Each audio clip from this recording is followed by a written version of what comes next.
இங்கே மகளிர் அதிக அளவிலே வந்திருக்கின்றீர்கள். மகளிரை பொறுத்தவரையிலே மகளிர் சொத்துரிமை சட்டம், பாலியல் பலாத்கார தடுப்பு சட்டம், பெண் குழந்தைகள் பாதுகாப்பிற்காக சிறப்பு சட்டம், பஞ்சாயத்திலே மகளிருக்கு 33% ஒதுக்கீடு, நிர்பயா வங்கியின் மூலம் 1000 கோடி ஒதுக்கீடு என்ற மகளிருடைய எண்ணங்களை பிரதிபலிக்கும் அரசாக இன்றைக்கு காங்கிரஸ் தலைமையிலான அரசு செயல்பட்டுக் கொண்டிருக்கிறது.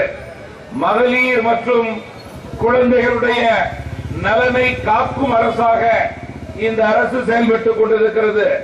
இதற்காக மட்டுமே ஒதுக்கீடு 1,90,074 கோடி.